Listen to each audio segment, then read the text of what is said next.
என்ன சார் இதுவும் நம்ம க்ரஷ் பண்ணுறது தான். அங்கே மிஷின் கூட அங்கே இருக்குது பாருங்கள்.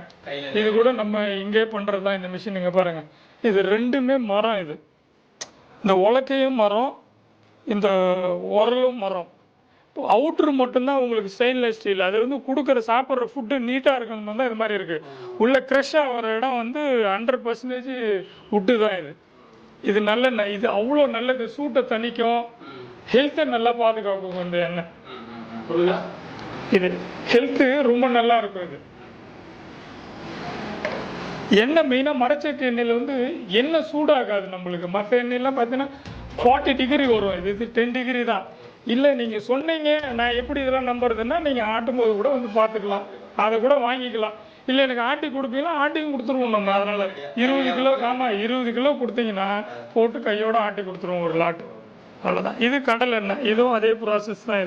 இது ரொம்ப டேஸ்ட்டாக இருக்கும். இது நீங்கள் இந்த எண்ணெய் யூஸ் பண்ணிங்கன்னா அடுத்தது யூஸ் பண்ண முடியாது. கடல் எண்ணெய் எல்லா இடத்துலையும் அப்படி தான். பட் நம்மளுக்கு இந்த மரச்செக்குன்றதுனால ரொம்ப நல்லாயிருக்கும் இது எண்ணெய் டேஸ்ட்.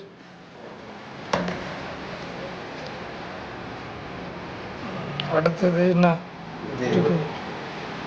இது வந்து நார்த்தங்காய் ஊறுகாய். ஆமாம், ஊறுகாய்னா எல்லா மைண்டில் என்ன இருக்குன்னு பார்த்தீங்கன்னா, ஊறுகாய்னா ஒன்றும் உப்பு இருக்கும், இல்லை காரம் இருக்கும், எல்லா இடத்துலையும் அரைக்கிற மசாலா நினைச்சா. ஸோ நம்ம அந்த மாதிரி கிடையாது. இப்போ கூட நீங்கள் வாங்கி யூஸ் பண்ணி பார்க்கலாம். நீங்கள் இந்த ஊறுகாய் அந்த மாதிரி இருக்கும். இது தொக்கு மாதிரி இருக்கும் இந்த ஊறுகாய். இது நார்த்தங்காய் ஊறுகாய், கேன்சருக்கு அவ்வளோ நல்லது. இது நல்லது. இதையும் யூஸ் பண்ணி பார்க்கலாம். இது எல்லாமே ஹோம் ப்ராடக்ட் தான். நம்ம எதுவுமே வெளியிலேருந்து வாங்குறது இல்லை. ஸ்டாக் இருந்தால் கொடுப்போம், இல்லைன்னா இல்லை, அவ்வளோதான்.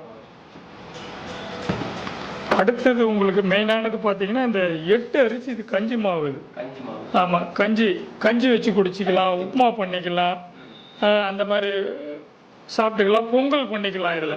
ஆமாம், பொங்கலும் பண்ணிக்கலாம். இதில் கருப்பு கவுனி இருக்குது, இலுப்பைப்பூ சம்பா இருக்குது, மாப்பிள்ளை சம்பா இருக்குது, ராஜமுடி இருக்குது, நவரா இருக்குது, பூங்கார் இருக்குது, கருங்குருது இருக்குது, காளான் நமக்கு இருக்குது. இதில் 8 அரிசி கலந்து இருக்குது. ஆமாம், இது பொங்கல் பண்ணிக்கலாம், உப்புமா பண்ணிக்கலாம், கிச்சடி மாதிரி அந்த மாதிரி பண்ணி சாப்பிட்டுக்கலாம். நீங்கள் 8 அரிசி. ஆமாம், எல்லாருமே சாப்பிட்லாம். அது ஒன்றும் இல்லை, அரிசி தானே. அது கொஞ்சமாக சாப்பிட்டுக்கணும். இது பாரம்பரிய அரிசின்றதுனால செரிமானத்தை கொஞ்சம் லேட்டாக பண்ணும். நம்ம அரிசிலாம் கொஞ்சம் இமிடியட்டாக பண்ணும், இது கொஞ்சம் டிலேவாக பண்ணும். அவ்வளோதான் வித்தியாசம். ஓகே.